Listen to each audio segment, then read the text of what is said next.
wonderful to participate. I think, like most of us here, I feel inspired to see people in this square in such incredible numbers after the results of the general election. I think, like most of you here, I felt crushing disappointment on the morning after the election. Unlike many of you, I felt personally to blame for it. For I've broken a country.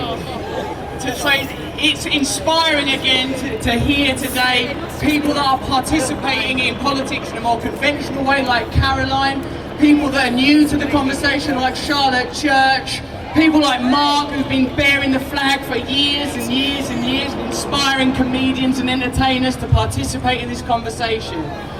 My personal feelings about this movement are very, very deep. Without a welfare state, I wouldn't have been educated. Without a welfare state, I wouldn't have had anywhere to live. Without a welfare state, my mum would have died of cancer several times. I am personally a product of the welfare state, not least because I signed on for 8 years while I learned to be a comedian, so somewhat grateful for it.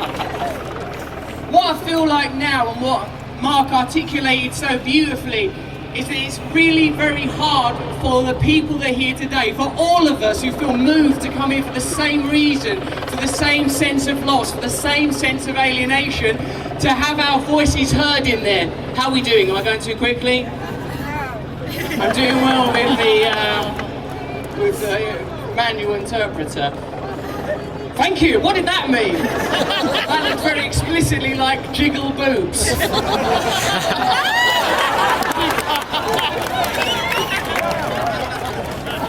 This has been a really inspiring journey that I've been getting educated in public for the last few years. Not that the state education in this country is inadequate, but to be part of the housing movement, to work with people like Focus E15 and the New Era Mums has been incredible. To see what happens when people come together, to be inspired by women like Caroline Lucas, who demonstrate that there are people with civility, decency, conviviality in the parliament. Did that all work all right? That felt like a stream. Within the parliamentary process. I feel inspired, feeling somewhat disheartened by, I don't know, the things that happen when at the moment outside Downing Street where I called that geezer a snide, or the moment with Miliband where it felt like I'd sort of negatively participated in parliamentary democracy. I've met so many inspiring people, people that are prepared, people that, you know, a lot of people say it's like we need welfare for the vulnerable members of society. I feel like we're all vulnerable members of society. I feel like that it could happen to any of us. It's been something that's been around me all my life. What I feel like we've done is created a culture around the worst aspects of our nature. I have selfishness in me, I have greed in me, I have the egomaniacal tendencies of Boris Johnson or Rupert Murdoch or David Cameron, but I don't turn them into policies. I go to, 12-step meetings and psychiatrists to try and deal with that shit.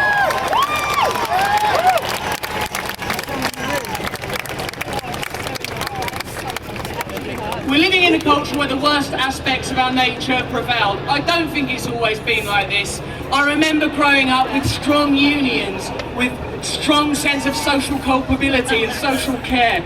And I believe the solutions may be simpler, at least the part in it within which I can participate. I feel that we need to learn to talk to one another, communicate with one another, recognise that we're all having a similar human experience here, that our time on this earth is fragile and temporary. And if we don't build systems, ideas and organisations on the principles of love and togetherness, then the consequences are unconscionable. My personal participation is I'm happy to serve this movement, to serve you all in whichever way you see fit. I'm happy to participate in politics to make it humorous, a laugh, decent, built around good principles. It's been said before that the right look for converts and the left look for traitors. We have to look for new ways to collaborate now, to accept that the price of admission to this movement cannot be perfection, that we have to allow whoever wants to be part of this movement to participate in whatever way they can. All we're actually trying to do is build a society that's better for us on an individual and collective level. Better for all of us. I've spent time now among the aristocracy, around Hollywood elites. I don't think they're truly happy.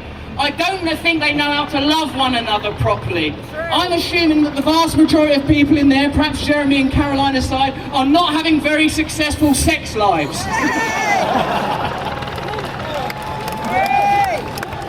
And I think that a culture that's held again by a perpetually suspended chopper is an indication that something's wrong. People coming together to take back their streets, take back their communal spaces, to communicate in ways that are built on what I believe are spiritual principles, but the atheists among you might believe are common decency. The common decency of being a member of this society, of reaching out for one another, of trying to put your personal selfish needs second, behind the needs of all of us as a collective. I spent the first part of my life trying to escape from a mundane, suburban, single life, welfare supported existence. I thought fame and fortune would make me valuable. I found out that it's empty. I'm going to spend the rest of my life belonging to community, embracing community, and helping in whatever way I can. I'm so glad that that's not the moment I'm going to be executed from the idea. I thought that was my moment. Alright, yeah, it's time to kick us the band ready. Ladies and gentlemen, I think we've got some musical entertainment. It's been lovely speaking.